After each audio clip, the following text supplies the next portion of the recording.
Hello, good morning. स्वागत आहे तुमचं चैत्रा पाटील रेड्डी या चॅनलमध्ये. सो आज आम्ही आता सकाळ सकाळी निघालोय मनाली टू धर्मशाला. सो जवळजवळ 4 तासाचा प्रवास आहे. ब्रेकफास्ट वगैरे करून आम्ही हॉटेलमधून निघालो आणि जाताना हे खूप मोठमोठे असे हॉट बलून दिसले आम्हाला आणि शार्वीची गाडीमध्ये मस्ती सुरूच होती.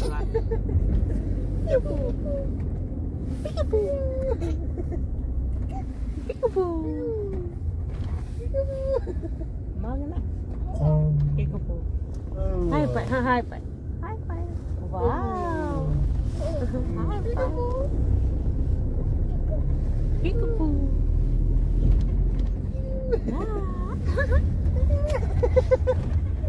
आणि मग साधारण आम्ही 1:30 वाजता ना लंचसाठी थांबलो होतो एका हॉटेलमध्ये, जिथे व्हेज जेवण होता. पनीर मिक्स भाजी, डाळ, भात, दही, ताक आणि रोटी असा मेनू होता. जेवण खूप छान झालं आणि मग तिथून आम्ही पुढे प्रवासाला परत सुरू केलो. धरमशालाला जाताना आम्हाला पालमपूरसुद्धा लागले. सो पालमपूरमध्ये खूप सारे चहाचे मळेसुद्धा दिसले आणि मग तिथून पुढे आम्ही निघालो. पण ना सध्या ॲक्च्युली आज तारीख आहे 10 मे. सो युद्ध सुरू होतं अजूनही, त्यामुळे आम्ही जास्त काही जे साईट सीन्स वगैरे आहेत ते बघायचं नाही म्हटलं, डिरेक्टली हॉटेललाच जायचं. कंटाळासुद्धा खूप आला होता गाडीमध्ये बसून. आणि जाता जाताच रोडला आम्हाला दल लेक लागलं, जे धर्मशालामध्ये हा पॉईंट आहे दल लेक, जिथे ते बोलले की पावसाळ्यात खूपच पाणी असतं. तर आत्ता पाणी नव्हतं, कारण मे बी तिथे काहीतरी काम सुरू होतं, त्यामुळे पाणी नव्हतं तिथे. आणि पर्यटक बघू शकता, अजिबात पर्यटक नव्हते. कॅब्स आहे तशा जागेवरती उभ्या होत्या. युद्धामुळे खूप लोक परत रिटर्न गेलेले, पण आम्ही अडकलो होतो कारण आम्हाला फ्लाईट तर भेटतच नव्हती आणि आमची ट्रेन होती ती दिल्लीपासून होती. सो तिथून बाहेर पडण्याचा मार्गच नव्हता. सो आम्ही निर्णय घेतला की आपण जिथे आहोत तिथे व्यवस्थितच राहूया, फक्त बाहेर थोडं फिरायचं कमी करूया, हॉटेलमध्येच राहूया. आम्ही दल लेकला आलो आहोत. पाणीच पाणी आहे, खूप पाणी स्वच्छ आहे आणि खूप भरपूर पाणी. सप्लाय करायचं काही तर महाराष्ट्राला तेवढं राहिले. आता इथूनच पाणी सप्लाय पाईपलाईन करू आपण. शिव मंदिराचं नाही जाऊन. सर्वांचा जरा मूड ऑफ होता, कारण युद्ध वगैरे सुरू होतं, घरी कसं जायचं या टेन्शनमध्ये. सो तिथेच आम्ही मग थोडा वेळ थांबलो, 5-10 मिनिटं, आणि मग रूमवरती गेलो. रूमवरती गेल्यानंतर हॉटेलमध्ये रूम्स खूपच मस्त होत्या.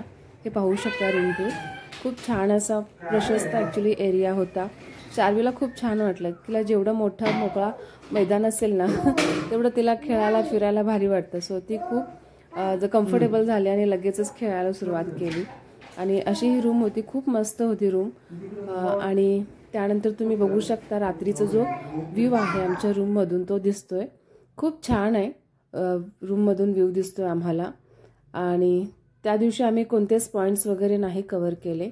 दुसऱ्या दिवशी सकाळी आम्ही लवकर उठलो, कारण आम्हाला जायचं होतं दलौजीला जायचं होतं. सो हा आहे रूममधला व्ह्यू सकाळचा.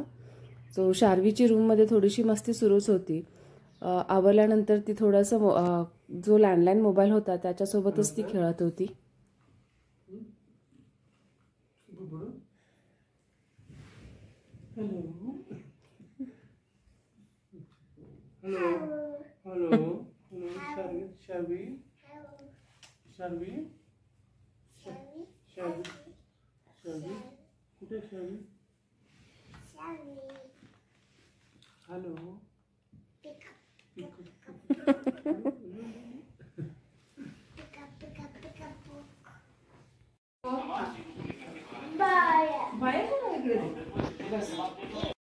सकाळी लवकर आवरून बॅग्स वगैरे पॅक केल्या आणि आम्ही ना आता ब्रेकफास्ट करण्यासाठी वरती निघालोय.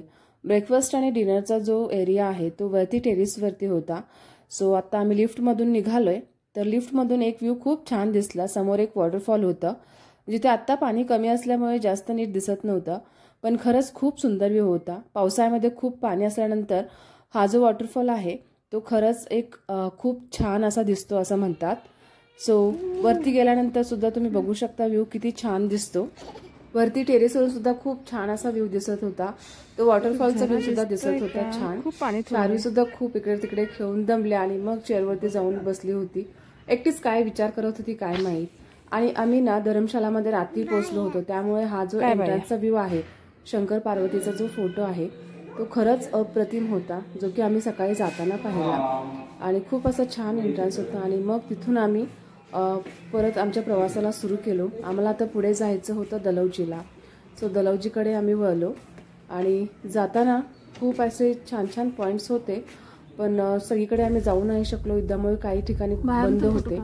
सो आता आम्ही इथे जाता जाता जे हिमाचल प्रदेश असोसिएशन स्टेडियम आहे तिथे थांबलो होतो. तर स्टेडियम बंद होतं सुरक्षेच्या कारणाने.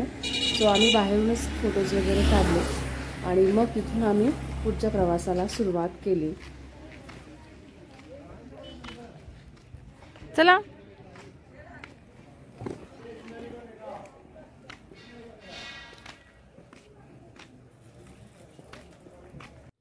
सो आम्ही तिथून निघालो आणि एका ठिकाणी जेवणासाठी थांबलो होतो, कारण येताना आम्ही खूप सारे हॉटेल शोधले पण एकही हॉटेल ओपन नव्हतं किंवा दुकानंसुद्धा ओपन नव्हती. हे एकच हॉटेल असं होतं की जे ओपन होतं आणि लोकांची गर्दीसुद्धा तिथेच होती. सो तिथे आम्ही थांबलो आणि हे सुद्धा हॉटेल 5ला बंद होणार होतं. आणि इथून पुढे आमचं ॲक्च्युली दलौजी जे लोकेशन होतं ते 30 ते 35 किलोमीटर राहिलेलं आहे. सो तिथे छान जेवण केलं, खूप छान असं जेवण होतं. आणि त्यानंतर आम्ही दलौजीच्या जवळच आलो होतो. दलौजीचं जे हॉटेल होतं आमचं ते गावापासून थोडंसं दूर होतं. सो प्रवास करताना असं वाटलं की यार कुठे आपण जंगलात आलो की काय. आणि खरंच छान होतं हॉटेल खूपच, आणि निसर्गामध्ये, निसर्गाच्या सानिध्यामध्ये. आणि तिथे खूप सारी माकडंसुद्धा होती. तर आत्ता आम्ही तिथे पोचतोय. आज आम्ही लवकरच आलो होतो कारण प्रवास आम्ही रात्रीचा करायचा नाही असं ठरवलं होतं. एकतर आम्ही युद्धामुळे तिथं अडकलो होतो आणि आम्ही माघारी यायचं म्हटलं तर आम्हाला विमान तर बुक करू शकत नव्हतं, बंद होते सगळे. आणि रेल्वेचं रिटर्न जे होतं आमचं दिल्लीपासून होतं. ॲक्च्युली अमृतसरपासून होतं पण अमृतसर बंद असल्यामुळे दिल्लीला जावं लागणार होतं.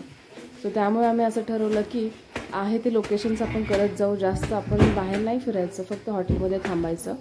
सो आता आम्ही पोचलो दलौजीच्या हॉटेलमध्ये. खूप सुंदर असा एंट्रन्स बघू शकता तुम्ही. आणि त्यानंतर मग रूम टूरसुद्धा बघू शकता तुम्ही. खूपच सुंदर रूम होती आणि व्ह्यू तर रूममधून खूपच छान होता. गॅलरीसुद्धा होती, प्रशस्त अशी रूम होती. छान होतं सगळं व्ह्यू वगैरे. आणि आज आम्ही संध्याकाळी कुठेही गेलो नाही फिरायला. आम्ही साधारण 4-4:30ला पोचलो होतो, पण युद्धामुळे आम्ही बाहेर कुठेच पॉईंट बघायला गेलो नाही. आणि संध्याकाळी 6 नंतर ब्लॅकआउटसुद्धा होणार होतं.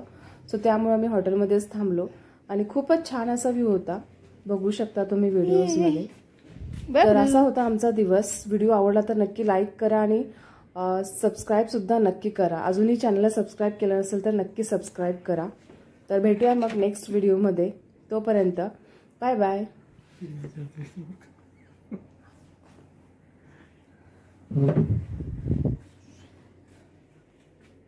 हाय.